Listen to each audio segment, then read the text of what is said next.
Hey guys, this is Cal Zerdi. I'm talking to you here today from Fresno, California, and I was leading a seminar today on the leadership.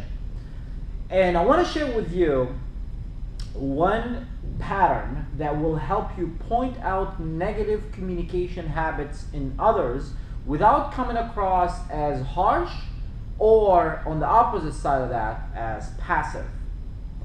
So why would that be important to you? Think of people in your life that they have bad communication habits. We can talk about plenty. Let me give you an example. For example, rolling your eyes. Somebody roll your eyes on you as you're talking. Could be, you're at work and you're requesting a coworker or a subordinate to help you out with a project, and they immediately sigh. They go, okay. Or you ask a family member to, you tell them about something and then they make a comment and they start mumbling on their way while they're leaving. Or you're in a meeting, you're leading a meeting, for example, and one person, like, they're looking at the watch, or you're on a date and somebody look at a watch. That's probably not a good clue to look for. How would you point out these communication habits without coming across as harsh or passive? So when you're able to do that, first, you'll be able to point those out so they won't happen again. That could be one reason why. Another reason why you want to point those out, because you don't want to just don't say anything about it and then it keeps happening in the future. Or third reason why, it will help you not to assume if that person wants to be out of there, or that person doesn't like you, or that coworker doesn't want to help you in that project. So you'll be able to clarify for yourself and avoid making assumptions on where the other person is. And when you make assumptions, sometimes you will make the wrong assumptions. And when you do make the wrong assumption, then the other person may be triggered. It could be the wrong assumption, and now you're in a conflict with the other person. So why is it important to be able to point out these communication habits without coming across as abrupt or passive? Is because you want to be clear on what is the communication that you're getting back from the other person, and what is it specifically that means, without making an assumption with it. So I know some people who are very assertive in pointing out these negative communication habits or perceived negative communication habits, and as a result, they avoid conflict and they are so clear on what the other person is sending across or coming across. And I know some people, on the other hand, that they just assume that they don't like them, or they assume that the other person doesn't want to be there because they're looking at the watch, and as a result, they lash at them and they create conflict.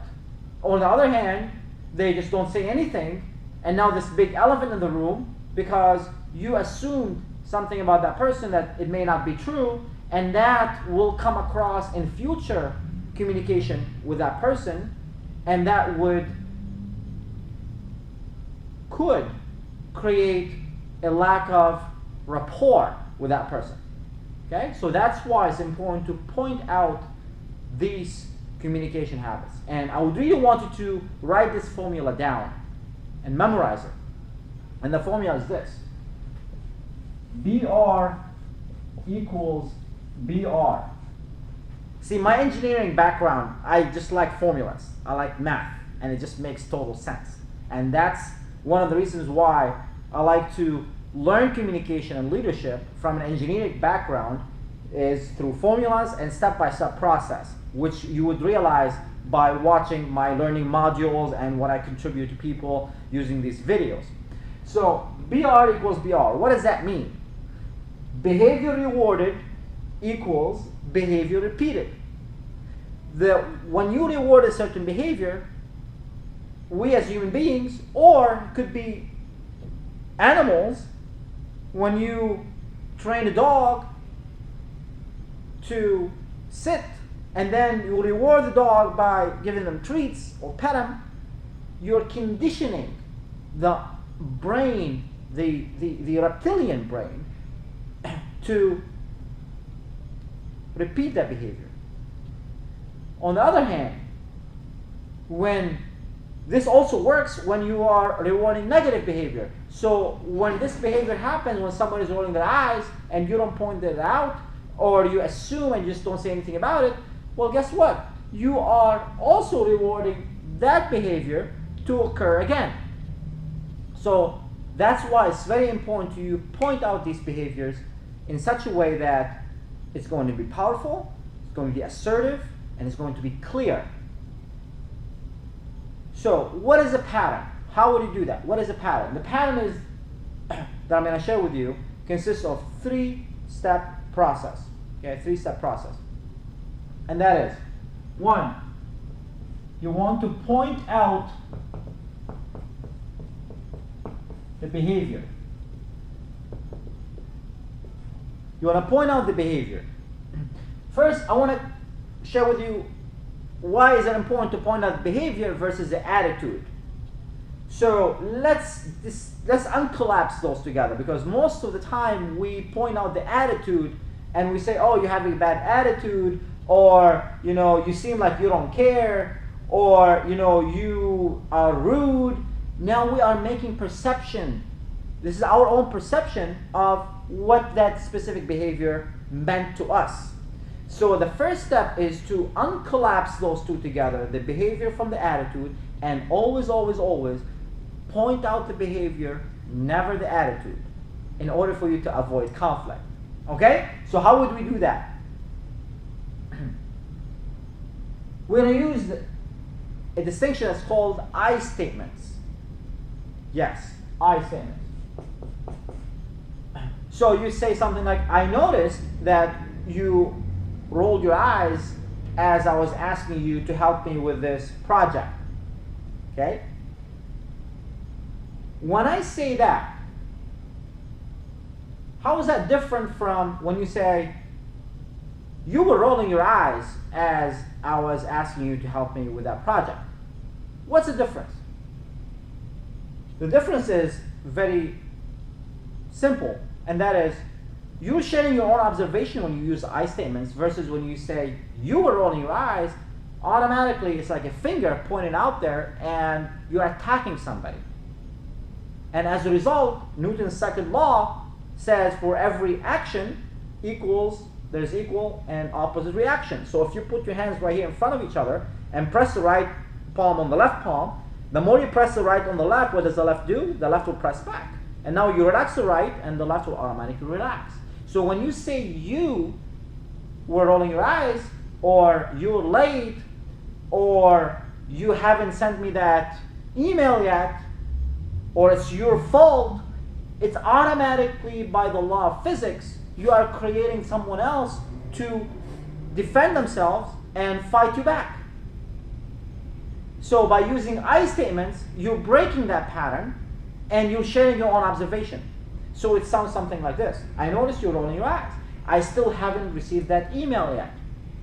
I'm still waiting on your response. I feel uncomfortable when you do this. Okay? So when you're sharing your own feelings, or when you say your own observation, someone would be less likely to come after you or attack you, because that's your own observation, that's your own perception, that's your own feelings. And you are actually very clear in your communication by stating that. I noticed, I feel, I observed, so on and so forth. Does that make sense?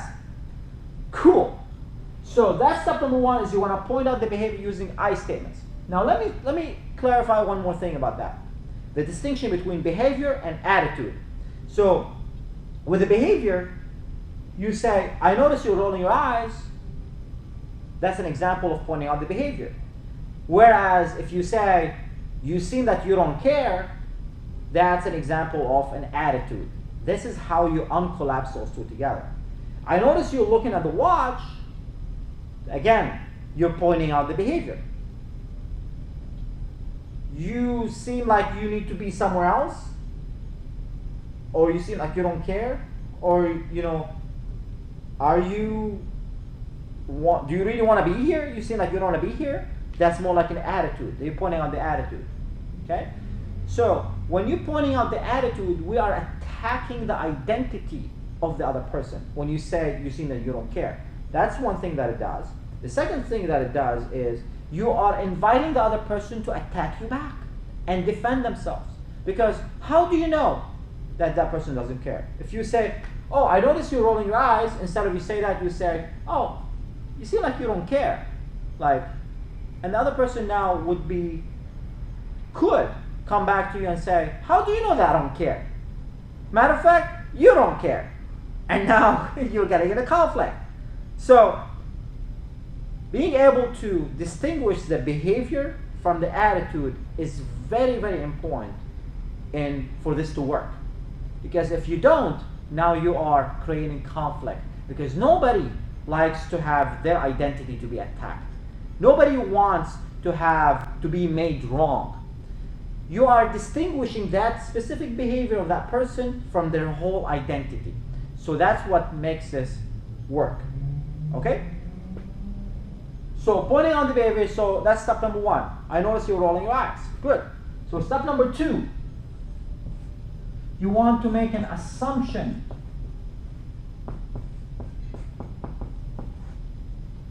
You want to make an assumption. And you actually, literally, you want to say the word assume. So here's how it sounds like. I notice you're rolling your eyes. I assume that you have better ideas. When you say the word assume, what does that do? It does a couple of things. One, you are not certain. You're telling that person, I assume, that means you're not certain. 2, you're giving that person a way out. You're giving that person a way out. Powerful leaders in battles, they usually give their opponent, the enemy, a way to retreat.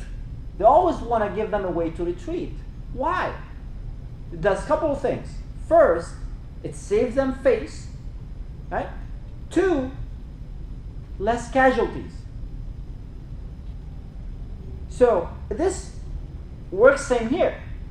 Because when you say, I assume that you have better ideas, that means you're not certain. Now what happens, now the other person would not feel like they're cornered. Because you're not attacking them, you are just making an assumption. You're not certain, you're not clear. You're giving them a way to explain.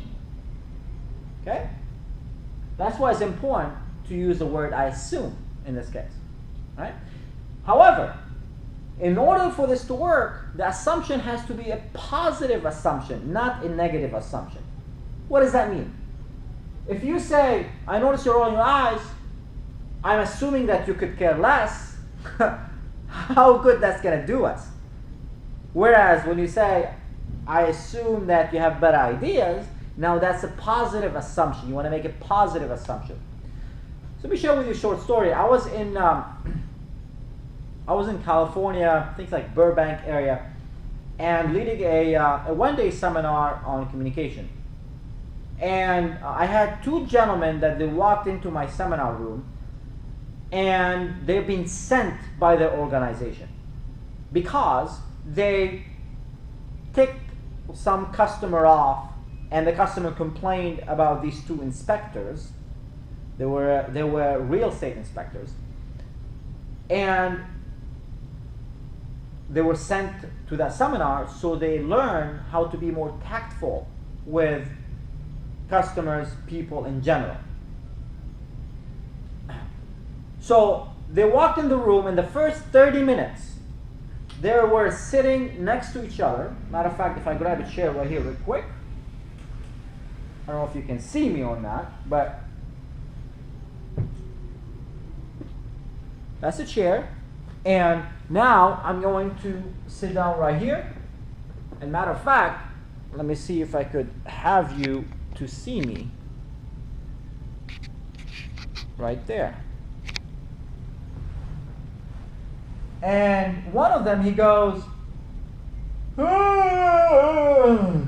The first 30 minutes, like I haven't even started my seminar yet. So there's definitely no reason for them to be tired or at least bored. I hope not, because my seminars are usually very energetic, moving around, teamwork exercises, getting in state, using your body, all that good stuff. So I was in a fork in the road. If I just ignored that, which by the way was too loud, they sighed out loud, and it was very disruptive because they were having side conversations within each other. So as a result, first option would be just ignore, or second option would be point it out. So I figured if I ignored it, I would be risking two things. First, which is the foremost, which is very important to me, and that is other people that they're there for their own growth and they invested in their own growth, they would be distracted by that behavior and they would lose credibility. Like I would lose credibility. They wouldn't listen to me after that because I didn't point that out, and it was a communication seminar. So I gotta walk the talk there. And second, if I didn't point that out, which means for them, now I'm rewarding that behavior and they would be repeating it over and over and over, and I can't afford to do that. So I had to walk the talk and use those three-step process. So I stand there and I go, I noticed that you just sighed out loud. I'm assuming that you're tired, and right before I finished the word tired, he jumped in and he says, yes, I was just tired. I had a long night last night. And now I saved him face. I didn't put him on the spot.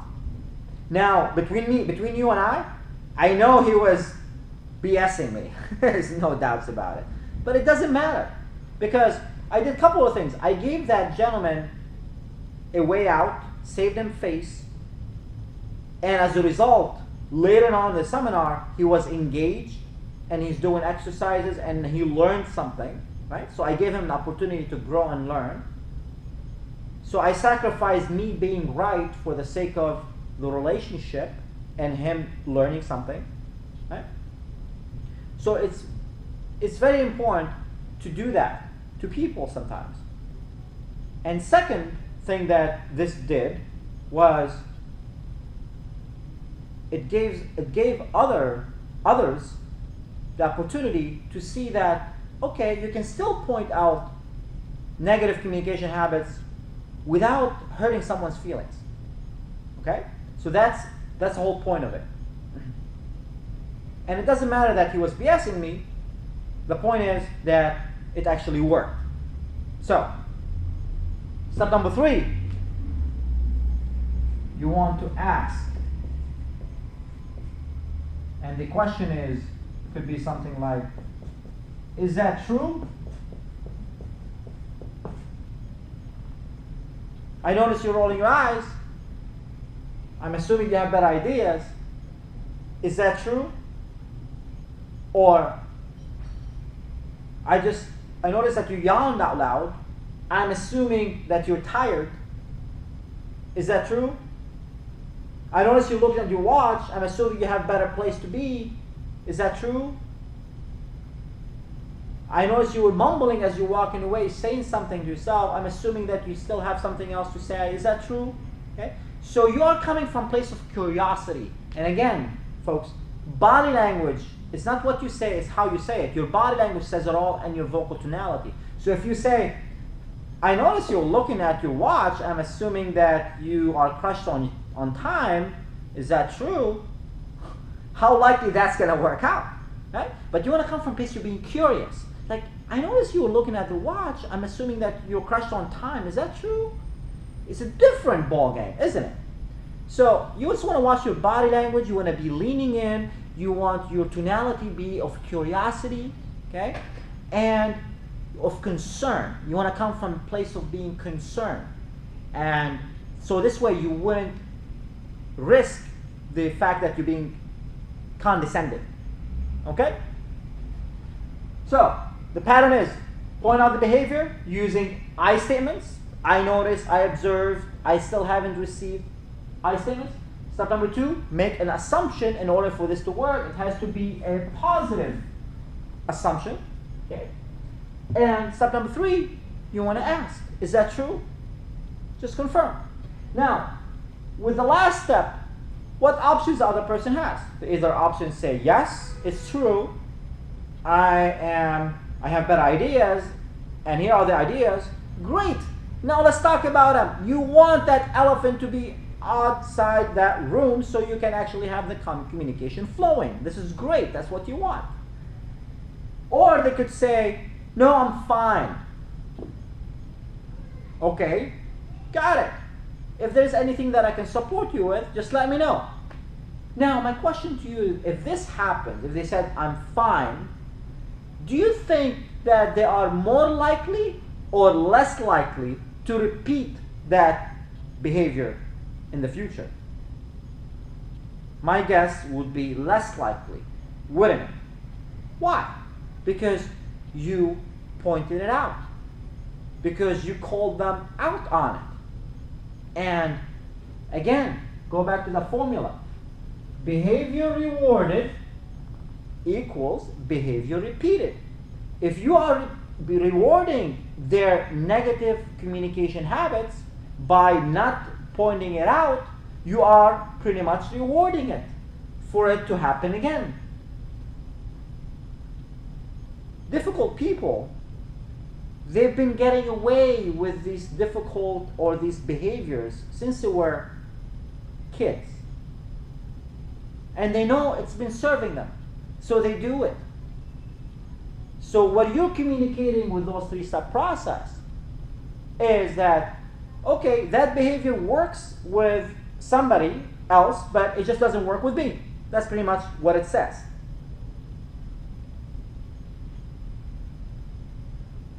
Pointing out the behavior, making an assumption, and then asking a question, which is that true? It's a confirmation.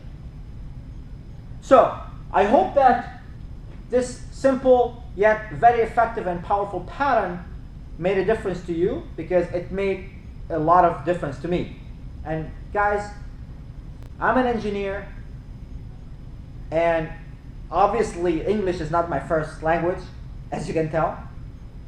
And me being an introvert, if I'm able to learn these skills to a point where I'm actually doing trainings all over the country, and I'm speaking internationally on the topics of leadership and communication in front of thousands of people, if I can do this, I guarantee you, you can do it as well.